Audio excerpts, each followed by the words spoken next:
चलते हैं, भगवान के महाप्रेमी भागवत पांडवजनों के पावन चरित्र का श्रवण करते हैं।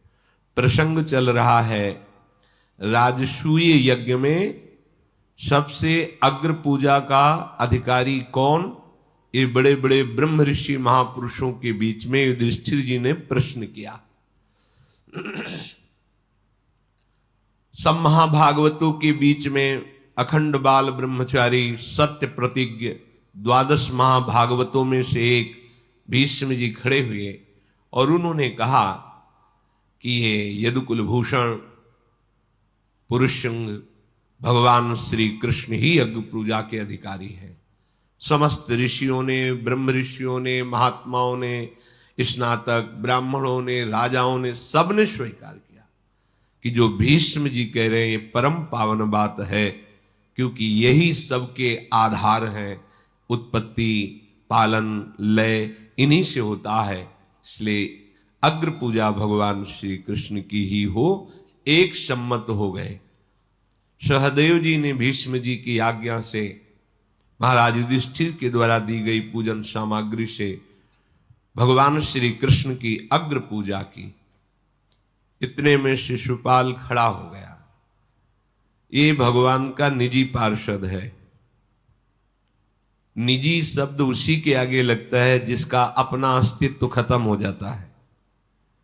निजी से अगर कह दिया जाए कि थप्पड़ मारो यहां, तो 1 सेकंड विचार नहीं करेगा, तत्काल थप्पड़ मार देगा। तुमने गलती की, तुम्हें दंड मिलेगा, स्वीकार है। मतलब कहीं अपना अस्तित्व ही नहीं है, तो ये निजी पार्षद है। 3 जन्म तक भगवान के साथ द्वेष लीला करने का इनको आदेश मिला है। रावण, कुंभकर्ण, हिरण्यकश्यप, हिरणाक्ष, शिशुपाल और दंतवक्र है जय विजय भगवान के निज पार्षद। निज पार्षद एक बहुत बड़ी पदवी होती, उसमें बिल्कुल अस्तित्व नहीं होता। आज्ञा, बस आज्ञा, जैसा कराना चाहो, जैसे यंत्र है उसे जैसा चलाना चाहो, यंत्रवत। कोई अपना मैं नहीं, कोई अपनी इच्छा। हम प्रभु आपके दास हैं, आपको कैसे गाली दे सकते हैं, आपको कैसे पीट सकते हैं, ये निज जन का लक्षण नहीं। हम रही नहीं गया है, आप ही आप है। जैसे हमारा मन हुआ है, मान लिया, अब क्या इसमें फर्क पड़ा। ऐसे ही जो निज है वो इस तरह का होता है। उचित अनुचित, लाभ हानि, ये सब उसके चिंतन। बस अब जो ही कहें करें, हम सोई, आपकी आज्ञा ही, बस कोई विचार नहीं। अगर प्रभु ने आदेश किया कि तुम्हें हमारे साथ द्वेष लीला करनी है, तो तीनों जन्म में कहीं भी रावण, कुंभकर्ण, हिरण्यकश्यप, हिरणाक्ष, शिशुपाल, दंतवक्र, कहीं एक शब्द भी ऐसा नहीं मिलेगा जो भगवान के सामने सम्माननीय या प्रिय बोला हो। सदैव द्वेष की बात की, कड़ुए ही बात की। अंतिम समय तक रावण यही बोल रहा, कहां राम रन हतोपचारी, कहां राम है, ललकार करके उनको परास्त करूंगा। और हिरण्यकश्यप, कहां तेरा भगवान हरि है, खंभ में मारा घोषा खंभ। द्वेष की लीला का आदेश है तो रंच भर भी बाहरी कहीं भी एक शब्द में भी प्रियता नहीं दिखाई सामने, और अंतर में तो जान ही रहे हैं कि मेरे प्रीतम है, अंतर में कोई फर्क नहीं। अब ये द्वेष लीला कर रहा तो खड़ा हुआ और भीष्म जी से कहा, तुम्हारी बुद्धि बिगड़ गई है। अरे जहां श्री कृष्ण, द्वैपायन, व्यास, द्रोणाचार्य, कृपाचार्य, बड़े बड़े ब्रह्म ऋषि महात्मा जन पधारे हैं, उनकी पूजा अग्र ना करवा करके इस कृष्ण की अग्र पूजा करवा रहे हो। ये कोई चक्रवर्ती सम्राट है? क्योंकि महाराज ययाति ने बड़े पुत्र यदु से जब आयु मांगी तो उन्होंने कहा, मेरी यौवन अवस्था का प्रयोग मेरी माता के साथ करोगे, इसलिए धर्म विरुद्ध है, मैं नहीं दूंगा। तो उन्होंने कह दिया था, फिर तुम राज्य के अधिकारी नहीं। शिशुपाल ने कहा, जब राज्य के अधिकारी नहीं तो अग्र पूजा का अधिकार। ये कोई आचार्य है? ये कोई स्नातक ब्राह्मण है? ये ब्रह्म ऋषि है? इसकी अग्र पूजा? ऐसे कटुवचन, क्योंकि भगवान के प्रति द्वेष भाव की आज्ञा का पालन कर रहे हैं। भीमसेन खड़े हुए, दांत पीसते हुए, और कहा तुझे अभी काल के गाल में पहुंचाता हूं। अभी तक तो क्षमा करता रहा, लेकिन श्री कृष्ण की निंदा करने वाला हमारे सामने जीवित बच जाए, ऐसा नहीं हो सकता। और ये मर्यादा है, गुरु और इष्ट की निंदा हो रही हो तो या तो कान में अंगुली डाल के वहां से तुरंत निकल जाए, उन्हें उसकी जबान बंद कर दे। उचित यही है कि कान में अंगुली डाले, राधा राधा निकल। इष्ट गुरु की निंदा सुनने से सब सुकृत नष्ट हो जाते हैं और हृदय में भजन के प्रति अरुचि हो जाती है। भक्तन निंदात बुरी भूल करे, जिन कोय की सुकृत बहु जन्म के छिन में डाले को। संत शंभु श्री पद अपवादा, कही सुनी तहां अस मर्यादा। काटी जीव तासु जो बसाई, श्रवण मूंदी न त चले पराई। उचित यही है कि कानों में अंगुली डाले, एक शब्द सुनाई न दे और उस सभा से चला जाए जहां हरि गुरु संत निंदा हो रही हो। जब भीष्म जी ने देखा कि भीम महापराक्रमी है, तो राजसू यज्ञ में बड़ा विघ्न पड़ जाएगा, युद्ध छिड़ जाएगा, तो रोक लिया। जैसे बाढ़ में नदियां सब समुद्र में जाती हैं, पर समुद्र अपनी तटभूमि को नहीं तोड़ता है, गंभीर रहता है, ऐसे ही भगवान श्री कृष्ण सब कुछ देख रहे हैं। भीम को इशारा किया, बैठ जाओ। भीष्म जी ने भीम से कहा, तुम इसे नहीं मार सकते हो, बल पराक्रम के द्वारा ये नहीं मारा जा सकता।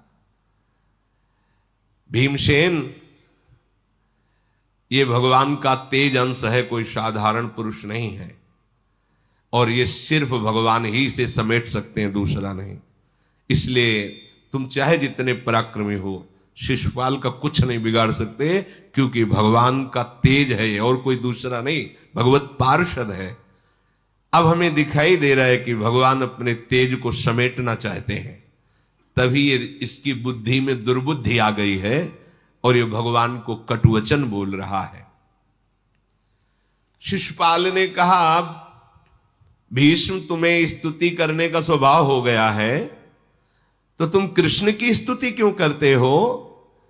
स्तुति करना है तो इस राजसूय यज्ञ में एक से एक महापुरुष पधारे, स्तुति करो।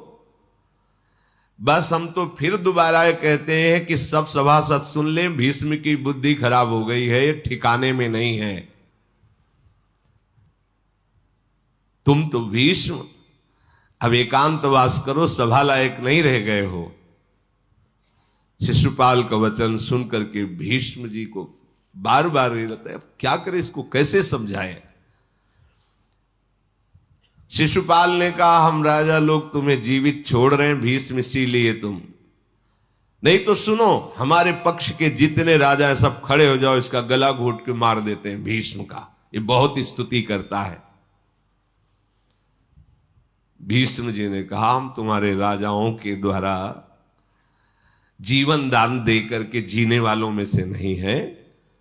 तुम्हें यदि ऐसा लगता है तो जो भी श्री कृष्ण की निंदा करता है, चाहे पक्ष का हो या विपक्ष का हो, भरी सब करोड़ों ऋषि महात्मा वीर राजा सब बैठे हुए, राजसू यज्ञ है, मैं सब के ऊपर माथे पे पैर रखता हूं।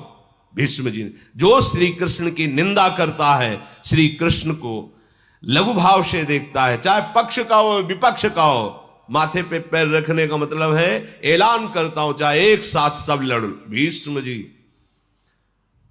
दिव्यास्त्रों के ज्ञाता, भगवान परशुराम जी के शिष्य, भगवती गंगा जी के पुत्र हैं, समस्त विद्याओं में पारंगत है। तुम लोग अगर साहस और शक्ति का तुम दर्शन कराना चाहते हो तो देखो मेरे साहस और शक्ति को, सबके माथे पर पाव है, अब जिसको जो कुछ करना है कर लो। और यदि ऐसा समझते हो कि मेरे से नहीं तो महाबाहु श्री कृष्ण से पूरा त्रिलोक एक तरफ हो जाए तो भी कुछ नहीं बिगाड़ सकता। सभा में विराजमान है, खड़े हो जाओ जिसको युद्ध करना हो। भीष्म की बात सुनते ही शिशुपाल खड़ा हो गया और कहा, तुम तो बूढ़े हो, तुमसे नहीं लड़ेंगे, इस कृष्ण से लड़ेंगे। ऐ कृष्ण, मैं तुम्हें ललकार रहा हूं, तुम मेरे साथ युद्ध करो। भगवान मुस्कुरा रहे, मुस्कुरा रहे। अगाध गंभीर स्वभाव भगवान श्री कृष्ण का है। क्रोध में भरा हुआ शिशुपाल दहाड़ता हुआ अपने परिकर के साथ मानो जैसे टूट पड़े कोई बाज, ऐसे वो आगे बढ़ रहा है। पांडवजन खड़े हो गए। भगवान ने सब राजाओं से शांत शांत बैठ जाओ। भगवान श्री कृष्ण ने कहा, देखो भूमि पालो, तुम्हें नाराज होने की बात नहीं है। ये हमारी बुआ का लड़का है, कोई और नहीं है, पर इसका स्वभाव मलिन है, इसलिए द्वेष कर रहा है। और हमने इसको कई बार अपराध क्षमा किए हैं। पीछे भी इसने प्राग ज्योतिषपुर में जब हम गए थे तो इसने पीछे से आके द्वारिका में आग लगवा दी थी। उस बात को भी मैं क्षमा किया। एक बार रयुक्तक पर्वत पर महाराज उग्रसेन विराजमान थे। इसने सब सेवकों को मार करके बड़े बड़े सभापतियों को बंदी बना लिया था। उस समय भी हमने क्षमा किया था।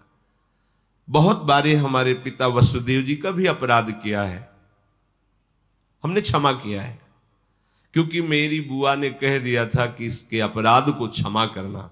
तो मैंने कहा था कि 100 अपराध तक इसको हम कोई दंड नहीं देंगे। अब वो सीमा समाप्त हो चुकी है।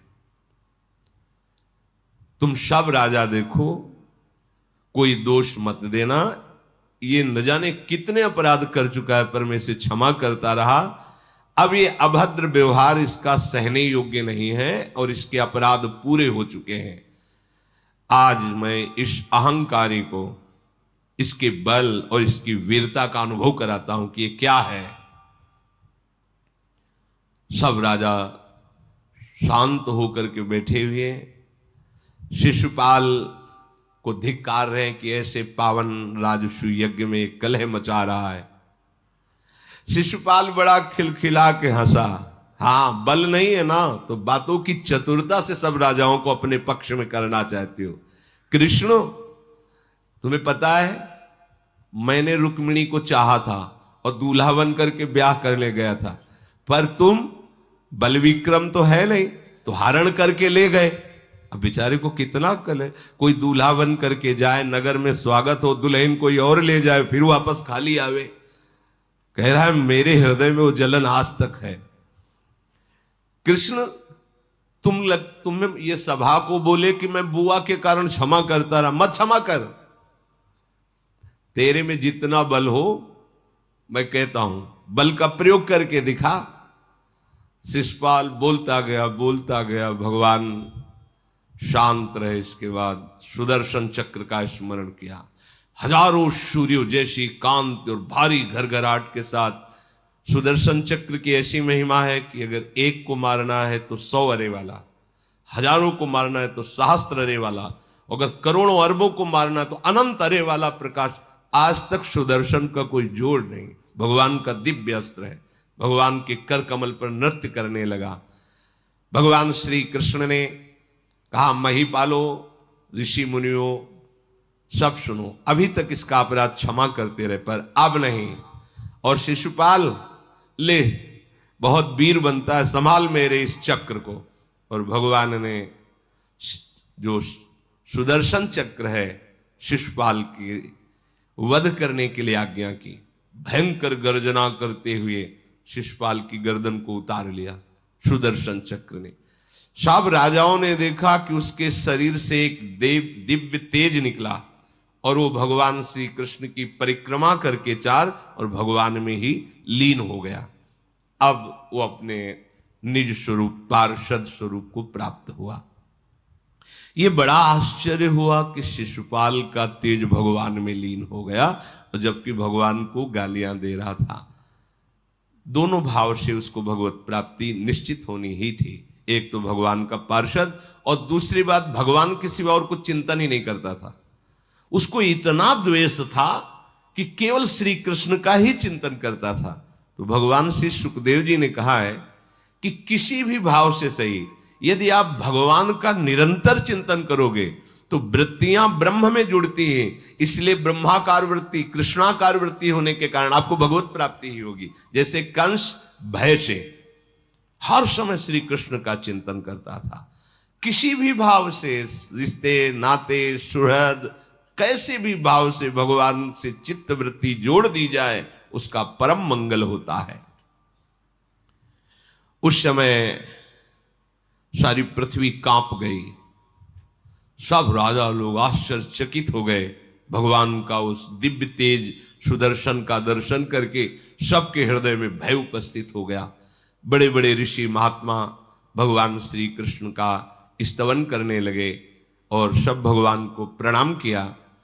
पांडुनंदन युधिष्ठिर ने अपने भाइयों से कहा कि इस शिशुपाल का बड़े सम्मान के साथ अंत्येष्टि संस्कार किया जाए, क्योंकि बुआ का ही तो लड़का है, जैसे युधिष्ठिर आदि ऐसे वो भी भगवान की बुआ के ही तो लड़के हैं, तो भाई भाई जैसा व्यवहार। कुंती नंदन राजा युधिष्ठिर ने सब भूमिपालों को शांत होने की प्रार्थना की और शिशुपाल के पुत्र को सब राजाओं के बीच में वहां का राजा घोषित किया जहां शिशुपाल राजा था। महातेजस्वी युधिष्ठिर जब देखा कि अब कोई विघ्न नहीं तो राजसूय यज्ञ प्रारंभ किया। बड़े बड़े ऋषि मुनियों ने स्वाहा स्वाहा ध्वनि गूंज रही है और सबको भगवत बुद्धि से पूजन किया जा रहा है। उस यज्ञ में अच्छे अच्छे स्वादिष्ट पदार्थ और पेय पदार्थ, बड़े बड़े सरोवर दही के, घी के, दूध के हैं, कुंड नहीं, बाहर जैसे झील भरी ऐसे दूध ऐसे दही। महाराज युधिष्ठिर का राजसूय यज्ञ। और भोजन करने वाले ब्राह्मणों की जब 1,00,000 संख्या पूरी हो जाती है तब एक शंख बजता है। ऐसा सैकड़ों बार रोज शंख बजता है। महाराज युधिष्ठिर के राजसूय यज्ञ में 1,00,000 ब्राह्मण संत भोजन किए तो एक बार शंख, और ऐसा शंख कई बार दिन में बजता है। बस वहां यही सुनाई दे रहा है, ये पदार्थ परोसो, ये दान करो, ये दान करो, जय हो, ऐसी गूंजे हो रही। पर्वतों के समान वहां मिठाइयों के ढेर लगे, लड्डू जलेबी ऐसे खूब ढेर। कितने ही कुंड बड़े बड़े सुंदर रसों के भरे हुए हैं।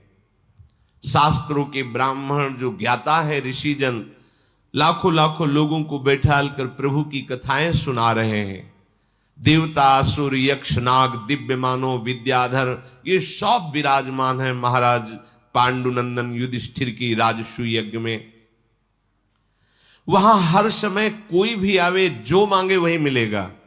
वस्त्र, घर, स्वर्ण पदक, सोने के बर्तन, आभूषण, रत्न, गौएं, जो चाहे।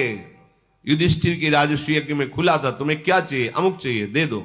ऐसा जितने ब्राह्मण आए हुए थे, ब्रह्म ऋषि आए हुए थे, दक्षिणा में 1 करोड़ स्वर्ण मुद्रा है, 1 करोड़ स्वर्ण मुद्रा, क्योंकि द्वारिका से अपार धनराशि आई थी, भगवान श्री कृष्ण लाए और चारों दिशाओं से चारों भाइयों ने विजय प्राप्त करके बहुत सी धनराशि, और स्वयं जो महामायावी मायासुर है ऐसी सभा की रचना की थी जहां दिव्य रत्न विराजमान थे, कोई कमी नहीं थी, अक्षय भंडार भगवान जहां है।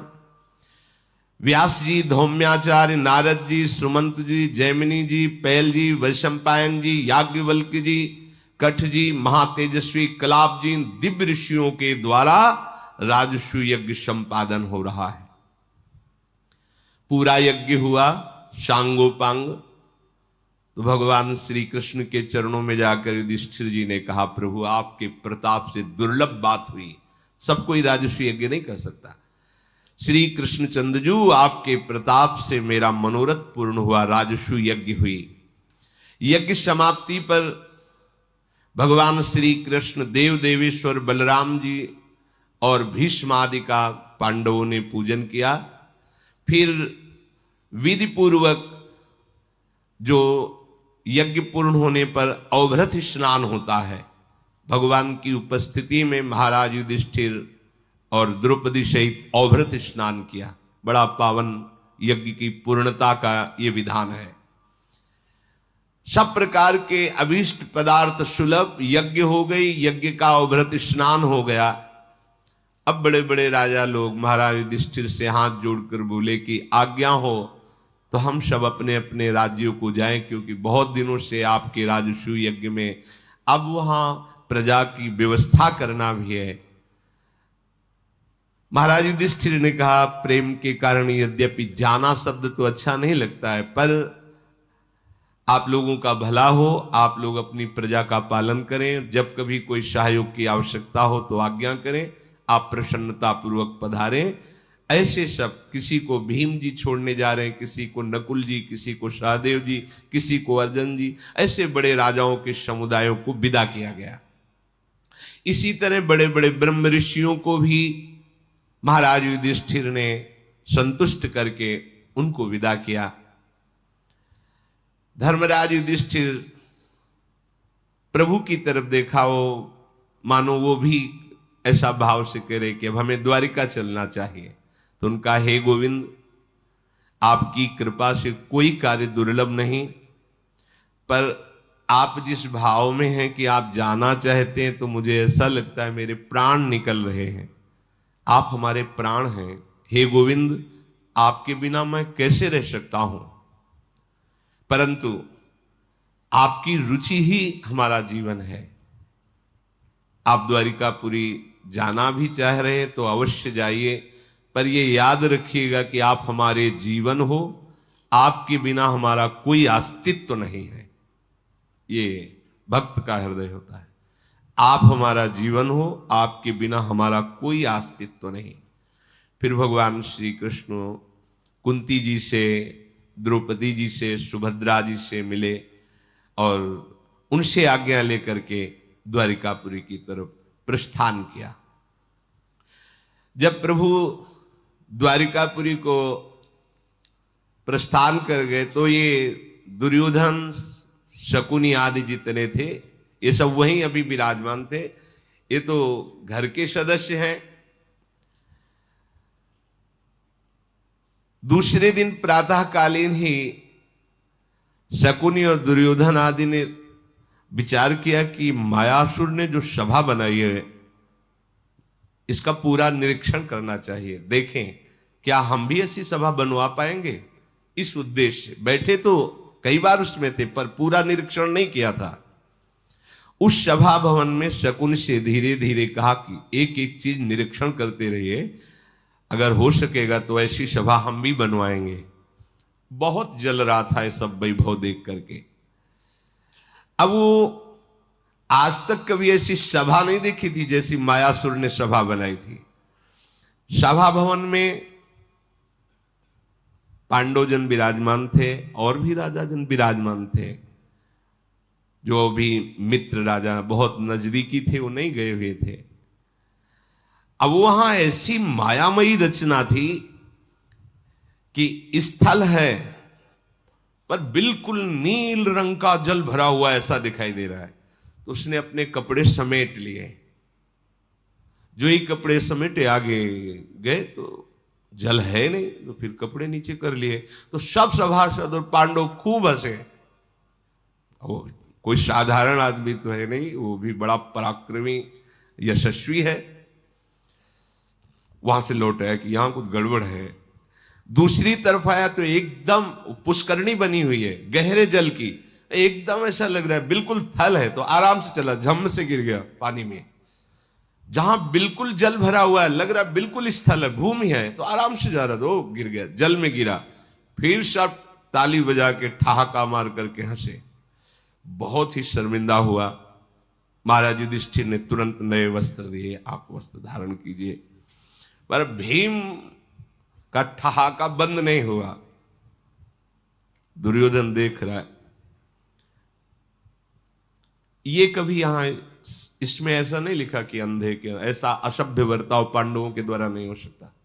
जैसे ऐसे कहने में आता है कि द्रौपदी जी ने कहा कि अंधों के अंधा, ऐसा नहीं। अमर्यादित शब्द पांडवों के मुख से नहीं निकल सकता, ऐसा शब्द किसी ने नहीं कहा। ये भगवान व्यासदेव जी के द्वारा रचित संस्कृत से एक भी शब्द समाधि से अलग नहीं है। भगवान गणेश जी लिखते जा रहे हैं और समाधि में डूबे हुए भगवान व्यासदेव जी, अच्छा ये तो उपस्थित ही थे ना। इन्हीं से तो धृतराष्ट्र, पांडु और विदुर जी पूरा ज्ञान तो है। वैसे ही समस्त शास्त्रों के ज्ञाता भगवान के अवतार फिर इस लीला में तो थे ना। एक भी शब्द, असभ्य शब्द नहीं बोले पांडुजन। जैसा कहा जाता है कि द्रौपदी जी ने कहा अंधे के अंधा ही पैदा हो, असभ्य थोड़ी है द्रौपदी, ऐसा नहीं। पांडवों से एक भी शब्द असभ्य नहीं निकल सकता। अब वो आगे बढ़े, फिर देखा कि बहुत सुंदर जलाशय है। फिर लगा कि कहीं ऐसा ना हो कि थल हो, हम कपड़ा समेट ले। तो फिर वापस, तो भीम फिर ठाका मार के हंसे, डर लगने लगा उसको चलने में। दुर्योधन स्वभाव से ही अमर्षशील और अहंकारी स्वभाव का, वो उपहास, हंसना ही बहुत उसको जलन हो रही थी। अब अपने चेहरे के भाव को छुपा करके देखा कि चलो इस दरवाजे से निकल जाते हैं। वो ऐसी माया से रचा हुआ कि लग रहा है खुला दरवाजा है और दीवाल है, और जाकर खोपड़ियां भर गई उसके दीवाल में। हो फिर भयभीत हो गया तो दूसरी जगह दरवाजा दिखाई दिया जो खुला हुआ है, पर ऐसा आभास हो रहा है कि वो बंद है। तो दरवाजा खोलने के लिए ऐसे जो ही तो जाके सामने गिर गया, क्योंकि खुला हुआ दरवाजा है। फिर हंसी हुई। अब शकुनी की तरफ देखकर, कोई पांडवों की तरफ देखकर मानो आग लग गई हो उसको, इतना अपमान। शकुन से कहा आप देखने लायक सवाल है, चुपचाप चलो, क्योंकि पता नहीं कहां क्या हो जाए, और सब हंसी उड़ा रहे हैं। महाराज युधिष्ठिर ने हृदय से लगाया दुर्योधन को और कहा यह मायासुर की रची हुई सभा है, आप इसमें संकोच मत कीजिए, इसमें ऐसा ही भ्रम हो जाता है। और बड़ी सांत्वना दी। उसका हृदय जल गया, पाप पूर्ण विचार उदय हुए, और उसने मन ही मन निश्चय किया कि तुम्हारा सर्वनाश मैं करूंगा। तुमने हंसी की है, हमारी मजाक किया है, मैं तुम्हें जीने लायक नहीं रखूंगा। है महाबली है, कोई साधारण योद्धा नहीं है, बलराम जी का चेला है, गदा युद्ध में पारंगत है।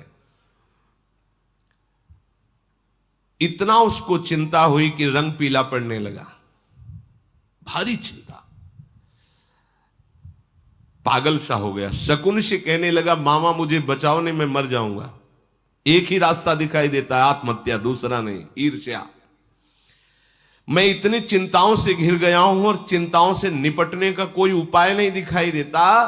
श्वेत वाहन गांडीव धनुषधारी अर्जुन और सुदर्शन चक्रधारी श्री कृष्ण, महाबलशाली भीम गदाधारी, ये सब राजसूय यज्ञ, ये सभा, ये मुझे जीने नहीं देगी। मैं अपनी आत्महत्या करूंगा, पक्का निश्चय है, नहीं कोई रास्ता चुनो। शिशुपाल मारा गया, सबके देखते देखते कोई कुछ नहीं कर पाया। युधिष्ठिर को वो वैभव प्राप्त हुआ है जो इंद्र के पास भी नहीं है। मेरे अंदर इतनी ईर्ष्या बढ़ गई है कि मैं इस आग से जल जाऊंगा। अगर मामा तुम मुझे बचा नहीं सके तो अब हमारा हस्तिनापुर जाके एक ही काम होगा, या तुम अपने शरीर को जला लेंगे, या विष खा लेंगे, या डूब करके मर जाएंगे, जीवित नहीं रहेंगे। अरे कौन मेरे जैसा शक्तिशाली पुरुष होगा कि इतना बल और इतना विक्रम होते हुए अपने दुश्मनों की इतनी बढ़ती देख सके? किसने दुश्मन माना है? स्वयं ही मान रहा है। इनकी राजलक्ष्मी युद्ध में हड़प ली जाए, ऐसी तो असंभव है बात। अब कोई उपाय बताओ। मेरा उपहास हुआ है सभा में, अब मैं जीवित नहीं रहूंगा, या तो तुम मुझे सादर आज्ञा कीजिए तो मैं आत्महत्या कर लूं।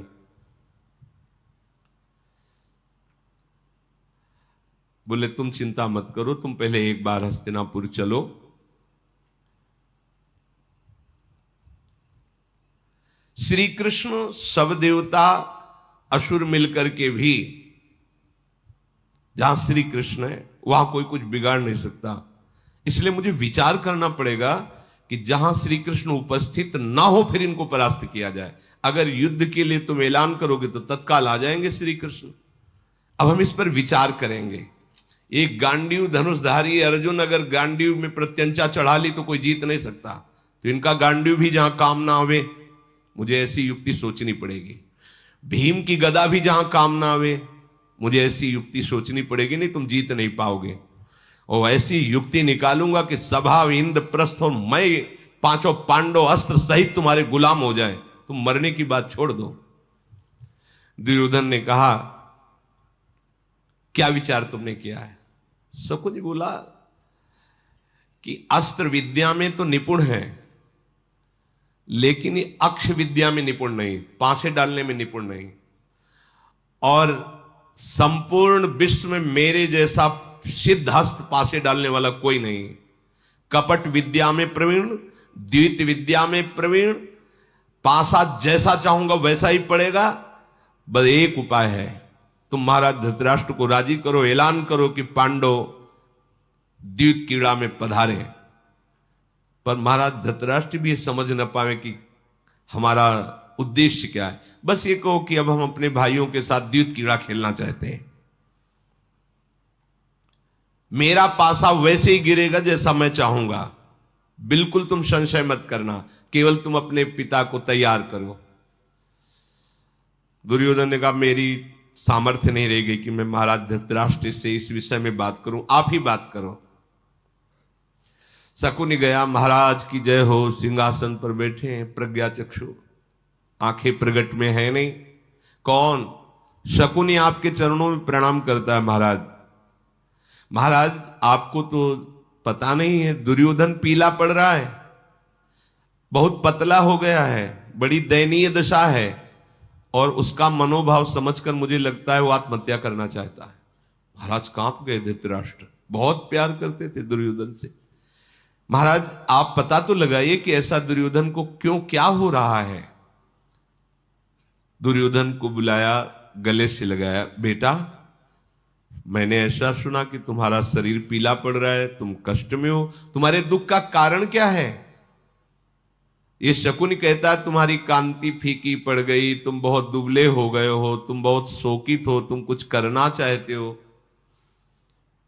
पिता का एक कथन सुन करके अपने क्रोध को छुपाते हुए उत्तर दिया कि मैं महाराज युधिष्ठिर के वैभव को देखकर, सभा को देख करके, उनकी यश कीर्ति देख करके, राजाओं का नमन देख करके मैं अब जीना नहीं चाहता। मेरी कांति नष्ट हो रही है, मेरा विचार शिथिल हो रहा है, अब मैं उनके आगे नहीं जी सकता।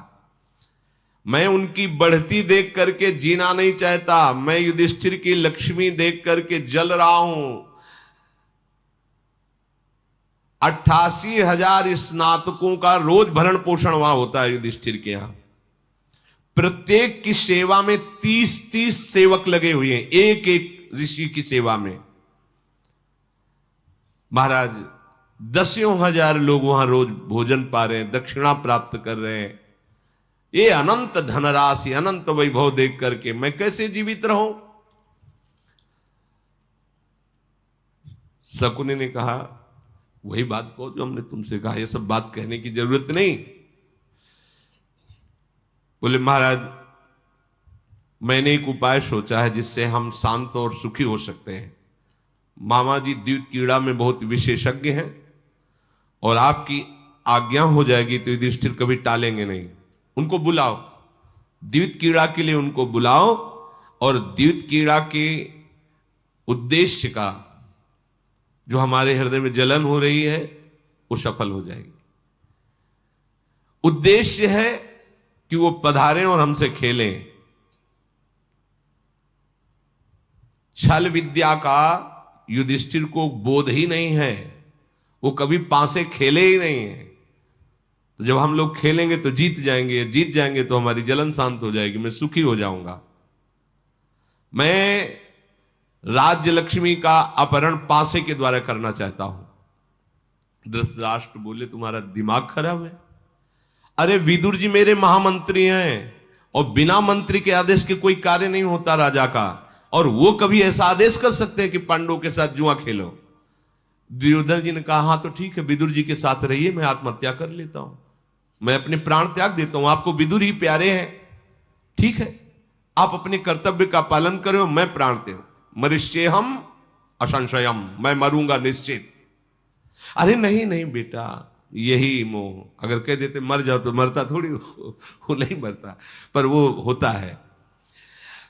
आप विदुर जी के साथ रहिए अब तो। मेरा प्रयोजन ही क्या है आपसे, और आपका प्रयोजन मेरे से क्या है। जब ऐसा कहा तो महाराज धृतराष्ट्र बहुत गंभीर हो गए। कहा अच्छा तो ठीक है, सुनो एक बात गुप्त रखो, दिव्य सभा का तैयार करो जिसमें बैठकर जुआ अलग से खेला जाए। सेवकों को आदेश किया, हजारों स्वर्ण जटित रत्नों से खंभे तैयार किए गए, सभा भवन का निर्माण हुआ। जब सभा भवन का बहुत शीघ्र निर्माण हो गया तब सूचना हुई महाराज सभा भवन तैयार है। धृतराष्ट्र ने विदुर जी के पास दूत भेजा, क्योंकि बिना विदुर को सूचना के कोई कार्य नहीं हो सकता। महामंत्री का पद ही ऐसा होता है, छोटे भाई भी हैं, पर बहुत अंदर से कि कैसे विदुर से बात करूं। विदुर जी के पास सूचना पहुंची, महाराज आपको याद किए हैं। नजदीक आए विदुर जी, प्रणाम किया, क्या आज्ञा है महाराज। हमारी इच्छा है कि तुम पांडवों को बुलाओ और सब घर के बच्चे बैठ करके द्यूत कीड़ा खेलें। चरणों में मस्तक रख के कहा, घर के बच्चे, तुम्हें पता है कितना द्वेष है इसके अंदर, दुर्योधन के अंदर, शकुनी कितना मलिन हृदय वाला है। महाराज मैं आपके निश्चय को बिल्कुल काटता हूं, बिल्कुल ठीक नहीं है। ऐसा यत्न कीजिए जिससे अपने पांडवों के द्वारा अपने वंश का विनाश होने से अपने को बचा लीजिए। आप ये जो बोने जा रहे हैं ना बीज, ये आपके वंश के विनाश करने का है। धृतराष्ट्र ने कहा, अब हमें तुम्हारे उपदेश की जरूरत नहीं, जो मैं आदेश कर रहा हूं उसका पालन करो। यह भी राजा का अधिकार है। अशुभ हो या शुभ, हितकर हो या अहितकर, द्वैत क्रीड़ा होगी और तुम्हें जाकर के सूचना पांडवों को देनी होगी। विदुर जी ने कहा कि मान लीजिए मेरी बात, मैं बहुत बार आपसे प्रार्थना करके हाथ जोड़ के कहता हूं, मेरी बात मान लीजिए। अगर द्वैत क्रीड़ा हुई तो आपके वंश का विनाश निश्चित है। धृतराष्ट्र ने कहा, विदुर दैव ने जो सोचा होगा वही होगा, इस समय मेरी आज्ञा का तुम पालन करो। विदुर जी ने अन्यायपूर्ण ये आदेश सुनकर के बिल्कुल अभिनंदन नहीं किया, पर जाना ही पड़ेगा। अंदर ही अंदर बहुत क्लेशित होकर वेगवान रथ पर बैठ करके इंद्रप्रस्थ नगर में गए। देवी पांडवों ने सुना कि महाबुद्धिमान धर्मात्मा विदुर जी पधारे हैं। आगे आकर महाराज युधिष्ठिर जी ने अगवानी की, ब्राह्मणों से स्वस्ति वाचन कराकर उनका आदर सत्कार कराया। जैसे कुबेर का भवन ऐसे युधिष्ठिर जी का भवन है, राजमहल में ले गए और अजातशत्रु महाराज युधिष्ठिर ने विदुर जी का स्वागत करके पूछा, पिता श्री धृतराष्ट्र जी और समस्त कौरववंशी कुशल प्रश्न, सुखी हैं? अचानक आपका आगमन, विदुर जी आपका मन प्रसन्न नहीं दिखाई दे रहा है। धृतराष्ट्र जी सकुशल हैं? कोई घटना तो नहीं घट गई अचानक आपका? विदुर जी ने कहा, राजन महाराज धृतराष्ट्र स्वस्थ हैं, सब कौरव सुव्यवस्थित हैं, तुम लोग कुशल से हुई हो, क्योंकि राजसूय यज्ञ भी हुई है, पर मैं बहुत दुखी हूं। मुझे करना पड़ेगा और कहना पड़ेगा आपसे जो नहीं कहना चाहिए। युधिष्ठिर ने पूछा, आप ऐसी क्या बात है जो नहीं कहने में हिचक रहे हैं? बोले, राजा धृतराष्ट्र ने आज्ञा करी है आपके लिए, सभा भवन में आइए और द्वैत क्रीड़ा कीजिए, जुआ खेलिए। युधिष्ठिर ने पूछा, ये जुआ तो बहुत ही निकृष्ट कार्य है, इसमें कपट, छल, लड़ाई झगड़ा, आज तक तुमने कभी खेला ही नहीं इस खेल को, फिर आप क्या ठीक समझते हैं? फिर ऐसी पिताश्री ने क्यों आज्ञा करी? हम तो आपके पुत्र हैं, आप जैसी आज्ञा करेंगे। विदुर जी ने कहा, मैंने निषेध किया पर वो नहीं मान रहे, उनकी आज्ञा है। धृतराष्ट्र ने भेजा है आपको बुलाने के लिए, जिसमें तुम्हें कल्याण जान पड़े वो करो, मैंने आज्ञा बता दी, बकाया मेरी बिल्कुल रुचि नहीं कि आप वहां जाएं। युधिष्ठिर ने कहा, विदुर जी वहां कौन है जो मेरे साथ जुआ खेलेगा? क्योंकि इतना ऐश्वर्यवान भी तो होना चाहिए जो मैं धन लगाऊं उसके बराबर धन लगा सके। तो विदुर जी ने कहा, गांधाराज शकुनी ये जुए का बहुत बड़ा खिलाड़ी है, सारे पांचे उसके सिद्ध हैं, वो जैसा चाहेगा वैसा पड़ेगा। और राजा विवंशित, चित्रसेन, सत्यव्रत, पुरुमित्र, जय और दुर्योधन आदि ये सब अपनी संपत्ति लगाकर तुमसे द्यूत क्रीड़ा करेंगे। युधिष्ठिर बोले, हमें तो बड़ा भयंकर कपट दिखाई दे रहा है, ये धूर्त दुष्ट जुआरी शकुनी ये कभी मंगल नहीं होने देगा।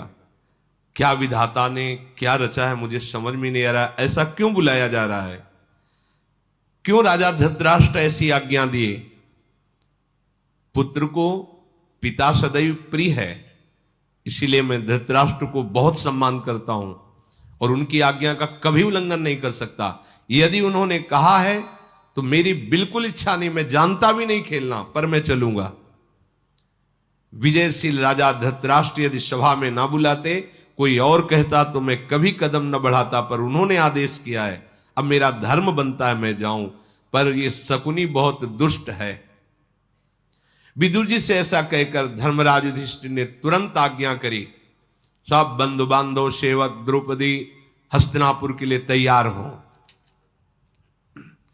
एक विशाल 60 वर्ष के गजराज पर सुंदर सोने का हौदा, ऊपर श्वेत छत्र, महाराज युधिष्ठिर उस पर विराजमान हुए और एक विशाल हाथी की पीठ पर गदाधारी बलवान भीमसेन राजा के आगे, नकुल सहदेव दाएं और बाएं और पीछे गांडीव धनुष लिए हुए अर्जुन, चारों तरफ से राजा की सुरक्षा होती।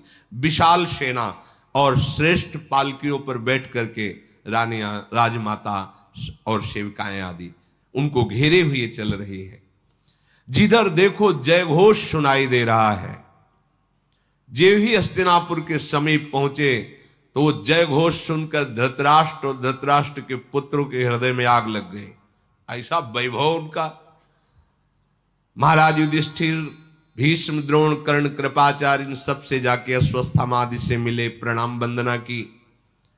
पुत्र वधुओं के साथ बैठी हुई पतिव्रता गांधारी देवी को युधिष्ठिर जी ने प्रणाम किया। प्रज्ञाचक्षु राजा धृतराष्ट्र के चरणों में मस्तक रखा जाके। धृतराष्ट्र ने गले से लगाया, बहुत अच्छा किया बेटा आ गए। अंदर ही अंदर तो बहुत खुशी हो रहा है। तुम बड़े प्रिय दर्शनी हो। महाराज युधिष्ठिर ऐसे गले लगाया, माथा सूंघा। महाराज क्या आज्ञा है आपकी?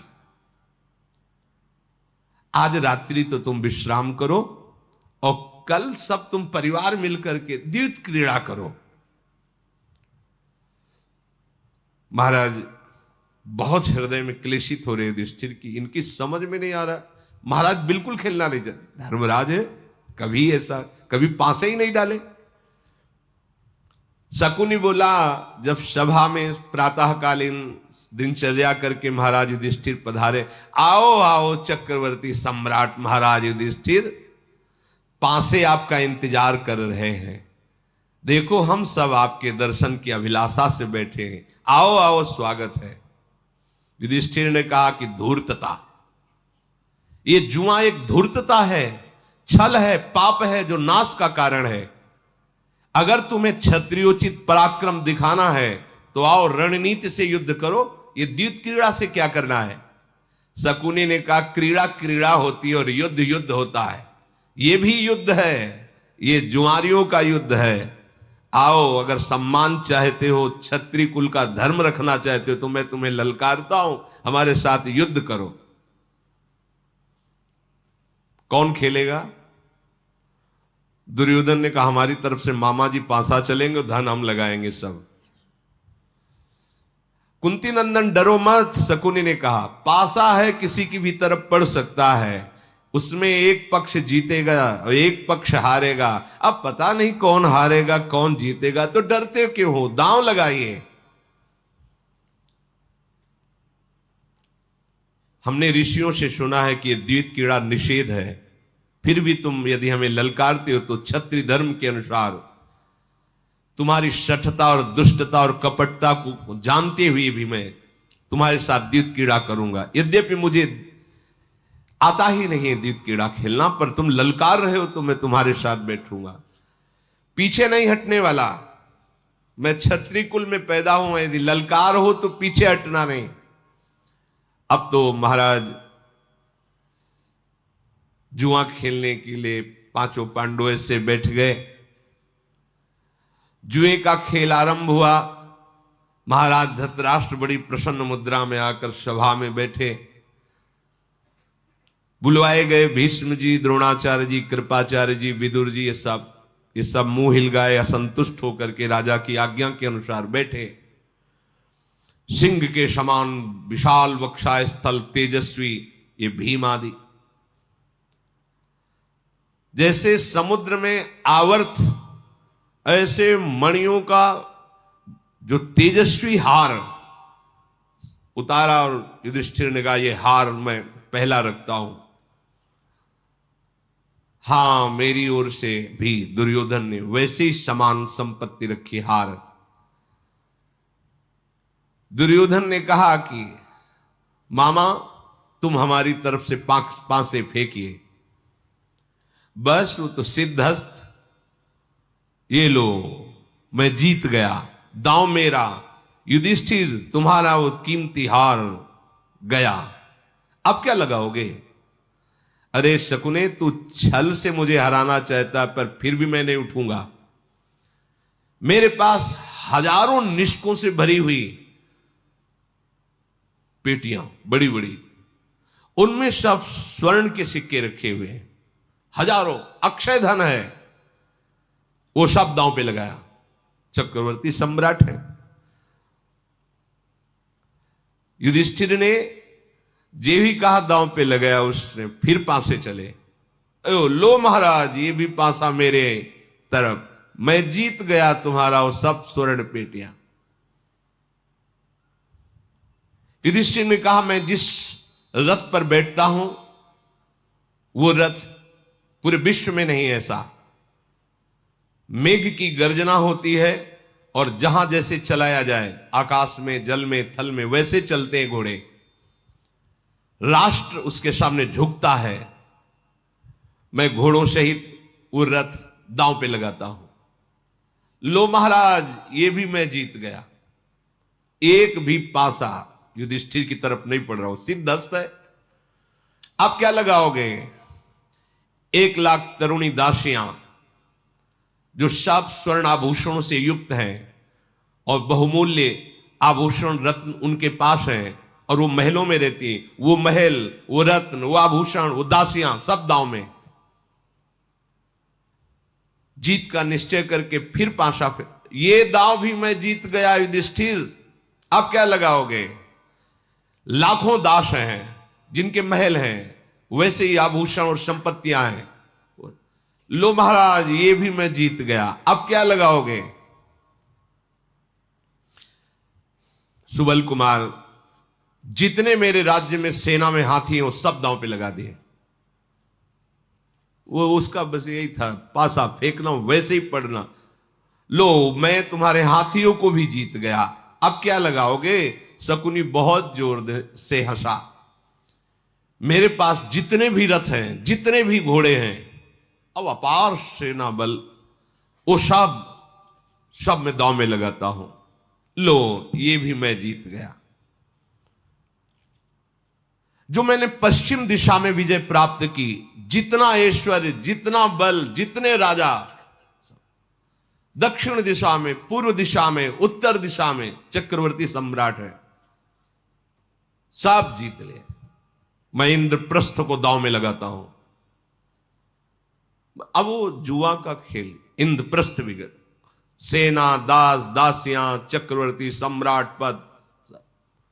विदुर जी खड़े हुए और कहा, युधिष्ठिर होश में, तुम्हें पता है तुम क्या करते चले जा रहे हो? अरे शकुनी, तुझे पता नहीं है जब पांडव क्रुद्ध होंगे तो तेरा क्या होगा? युधिष्ठिर, मरणासन पुरुष को जैसे कुछ समझ में नहीं आता, ऐसे तुम्हारे को समझ में नहीं आ रहा। होश में हो जाओ। तुम मनोभाव नहीं समझ रहे इस छली कपटी शकुनी का। अरे शकुनी, दुर्योधन, कोयले में तो कुछ बचता है, तेरे में कुछ नहीं बचेगा। जिस समय महावीर ये क्रुद्ध हो जाएंगे, बंद कर दो, यही बंद कर दो, अब बंद कर दो। ये जुआ का अंतिम निर्णय, वंश विनाश होगा। महाराज धृतराष्ट्र, बंद करवा दीजिए। भीष्म जी, वाल्मीकि जी और बड़े बड़े प्रतापी जन, मेरी बात मान लो, ये बंद करवा दीजिए। दुर्योधन ने कहा, हमारा खाते हो और हमारे विरोध में चलते हो, सभा से तुम्हें अभी निष्कासित कर देंगे, शांत बैठे रहो। विदुर जी को, भीष्म जी, द्रोणाचार्य जी को बहुत बुरा लगा कि मूर्ख सबका अपमान कर रहा है। पर महाराज धृतराष्ट्र राजी, राजा राजी तो कौन कर, सब सर झुकाए बैठे हैं। दुर्योधन ने कहा कि जैसे गोद में सांप को पाल ले तो काटता ही है, ऐसे विदुर स्वामी द्रोह करने वाले तुम हो। खूब तुम्हारी सेवा और सत्कार हो रहा है, पर हमारा ही विरोध कर रहे हो, चुप होके बैठ जाओ। शकुनी बोला, युधिष्ठिर, अब बताओ क्या हारोगे? तुम्हारे पास तो न राज्य रह गया, न सेना रह गई, न धन संपत्ति, न दास दासियां। मेरे आभूषण, हम पांडवों के आभूषण जितने शरीर में हैं, वो सब शकुन ने छल का आश्रय लेकर पुनः पासा। लो महाराज, तुम्हारे आभूषण भी जीत गए। अब युधिष्ठिर थोड़ी देर शांत। शकुन ने कहा, सोचो सोचो महाराज, अब क्या दांव पर लगाओगे? मेरी विजय हुई है। महाराज युधिष्ठिर श्याम वर्ण तरुण लाल नेत्र सिंह के समान कंधे वाले ये जो नकुल बैठे हुए हैं, इनको मैं दांव पे लगाता हूं। हाय हाय मच गई सभा में कि क्या हो रहा है। शकुनी बोला, लो महाराज, तुम्हारे नकुल भी हमारे दास बन गए, मैं जीत गया, अब क्या लगाते हो? युधिष्ठिर बोले, सहदेव परम धर्मात्मा और महावीर है, मैं इसको दांव में लगाता हूं। उसका तो एक ही काम। लो महाराज, ये आ गए 6, मैं जीत गया। अब महाराज क्या लगाते हो? ये भयंकर बलशाली महावीर भीम को मैं दांव पे लगाता हूं, फिर अर्जुन को। अब महाराज क्या दांव पे लगाओगे? दांव अगर लगा दीजिए तो अभी जीतने का समय है। युधिष्ठिर, मैं स्वयं अपने को दांव में लगाता हूं। लो महाराज, आप भी हमारे दुर्योधन के गुलाम बन गए, मैं जीत गया, अब क्या दांव में लगाओगे? कहा, बचा ही नहीं कुछ, तो क्या लगाऊं? अरे नहीं महाराज, एक दांव में सब कुछ वापस कर देंगे। अगर द्रौपदी को दांव में लगा दो, अगर जीत गए तो सब वापस हो जाएगा। अच्छा, तो जो देवी की तरह दिव्य हैं, जिनके नील केश हैं, जो घुंघराले हैं, और कोई भी देवता दैत्य मानव ऐसा नहीं है जो देख करके मुग्ध न हो जाए, ऐसी परम पवित्र सर्वांग सुंदरी पांचाल राजकुमारी यज्ञसेनी द्रौपदी को मैं दांव पे रखता हूं। धर्मराज के ऐसा कहने पर भीष्मादि चिल्ला पड़े, धिक्कार है, धिक्कार है। क्या? सारी सभा में हाहाकार मच गया। कृपाचार्य, द्रोणाचार्य, भीष्म के पसीना छूट गया। क्या हो रहा है? शकुनी ने कहा, वाह महाराज वाह, अब ये आखिरी दांव है। धृतराष्ट्र मन ही मन प्रसन्न होकर मुस्कुरा रहे हैं, बार बार पूछ रहे हैं, हमारा पक्षी जीत रहा है ना? संजय, हमारा पक्षी जीत रहा है ना? संजय आकृति छुपा करके कि आग लगी हुई, उन्होंने कहा, हां महाराज, आपका ही पक्ष जीत रहा है। दुशासन, कर्ण ये बड़ी अभद्र वाणी बोल रहे हैं। पांचों पांडव सर झुकाए बैठे हैं। शकुनि ने कहा, लो महाराज, मैंने द्रौपदी को भी जीत लिया। दुर्योधन बोला, विदुर जाओ, आज्ञा करता हूं, द्रौपदी को सभा में उपस्थित करो और मेरी दासी बना करके रहेगी पूरी सभा में। जिसको अर्जुन जीत के लाए उसे दासी बना के रखूंगा। विदुर जी ने कहा, रे मूर्ख, तेरे जैसे नीच के मुख से दुर्वचन निकल रहा है। यदि तू महाराज का पुत्र ना होता तो तुझे बता देता। विदुर महाबली कोई साधारण नहीं, लेकिन तुझे संकेत में इतना बता रहा हूं, तो ऐसे ऊंचे स्थान पर लटक गया जिससे कि गिरने के बाद मरना ही मरना है, तो बच नहीं सकता। तू मुझे आदेश कर रहा है? तुझे पता है कि द्रौपदी का स्पर्श करने लायक नहीं, दासी की तो बात जाने दे। जिस समय महाराज युधिष्ठिर अपने को हार चुके हैं, तो फिर द्रौपदी के हारने का अधिकार ही नहीं रह गया है। तू कैसी बात करता है?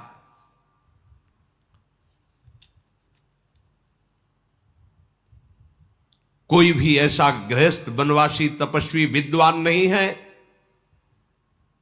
जो महाराज युधिष्ठिर का सम्मान न करता हो। विदुर जी ने कहा, तेरे जैसा कुत्ते स्वभाव का ही ऐसा बोल सकता है, भूख सकता है कि द्रौपदी को सभा में लाके मेरी दासी बनाया जाए।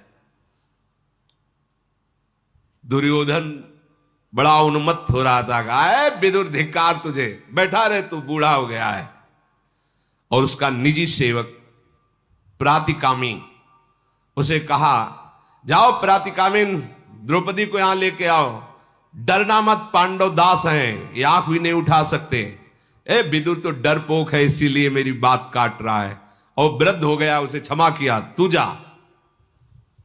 राजा की आज्ञा शिरोधार्य करके जो आज्ञा महाराज राजभवन में प्रवेश किया और द्रुपद कुमारी के सामने जाकर प्रणाम होके कहा कि जुए के मत से उन्मत्त होकर महाराज युधिष्ठिर आपको जुए में हार गए हैं और अब आपको सभा में बुलाया है दुर्योधन ने।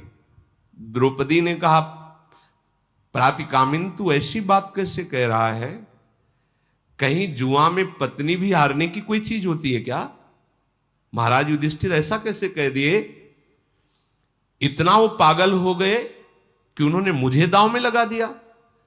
प्रातिकामी बोला, हां राजकुमारी, जब कोई धन नहीं रह गया तो शकुनी ने ऐसे फंसा लिया कि अगर द्रौपदी दांव में लगा दो तो पूरा धन वापस कर देंगे, पर वो दांव भी शकुनी जीत गया है। द्रौपदी ने कहा कि तुम जाकर के सभा में एक बात पूछो कि महाराज युधिष्ठिर पहले हारे हैं या मुझको पहले हारे हैं। अगर युधिष्ठिर जी पहले हारे हैं तो मेरे हारने का अधिकार ही नहीं उनको है, पूछ के आओ।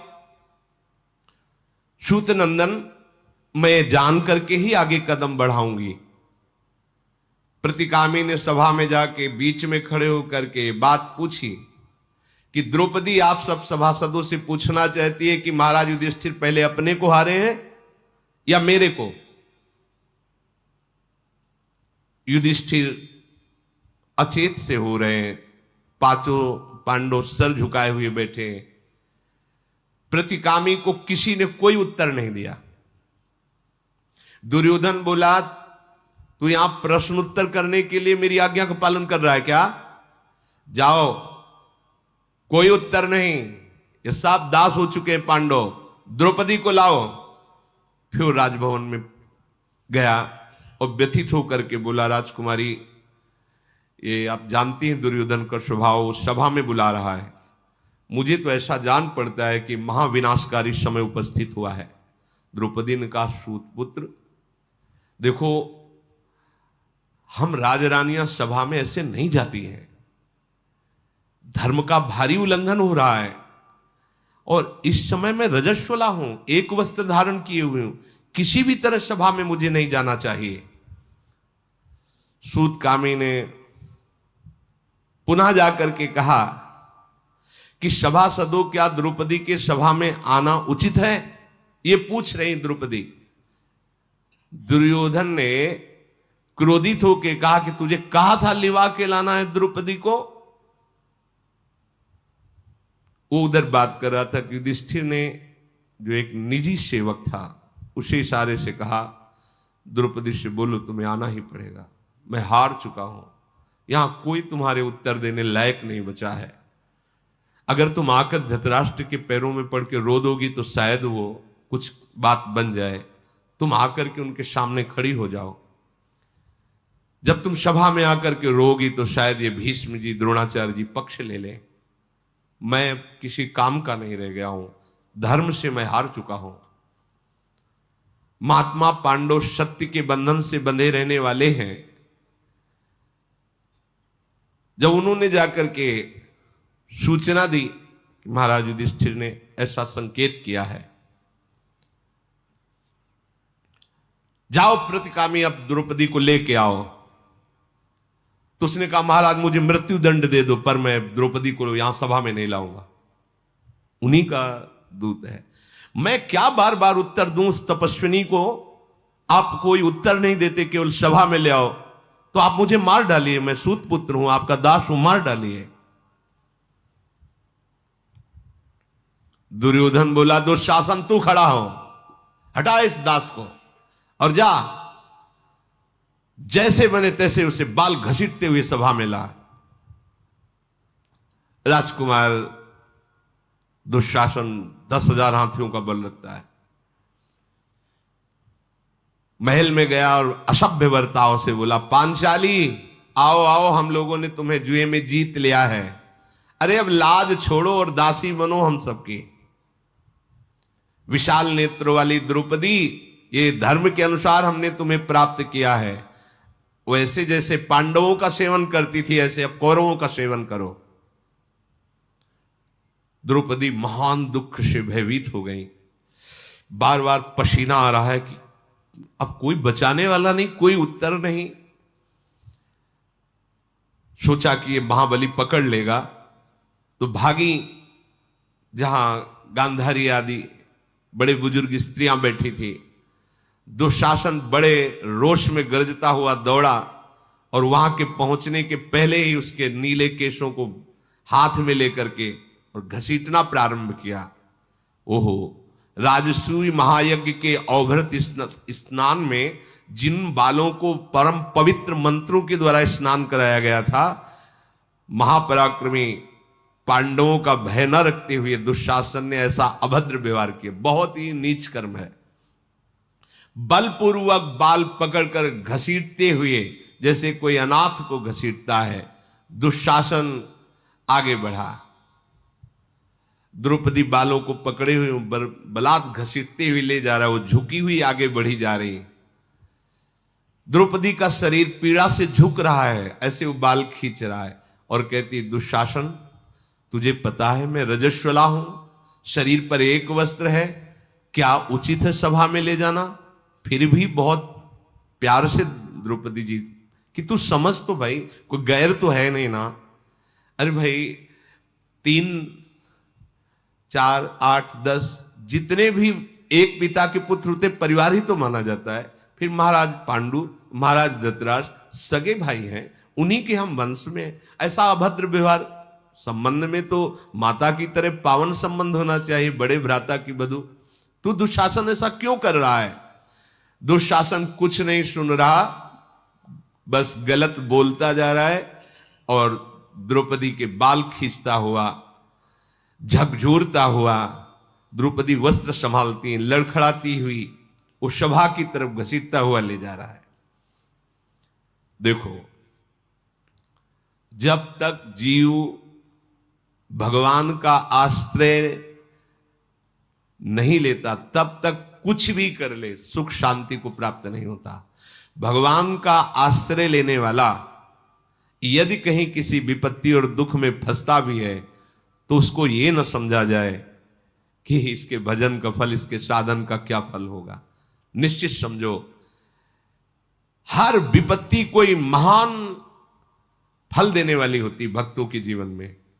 और दुष्टों की जो उन्नति दिखाई देती है, वो जैसा विदुर जी ने कहा, बहुत ऊंचा लटका हुआ जब नीचे गिरेगा तो उसका एक ही है, अंग अंग चूर हो जाएंगे, मर जाएगा। ऐसे ही अगर दुष्ट की उन्नति भी होती दिखाई दे रही है तो ये मत सोचो कि दुष्ट बलवान हो रहा है, उन्नतिशील हो रहा है। देखो इसको कहां दंड मिल रहा है, ऐसा दंड परिणाम में आएगा, सर्वनाश हो जाएगा। इसलिए श्री भगवान का आश्रय लेकर और निरंतर सत धर्म से चलना सीखो।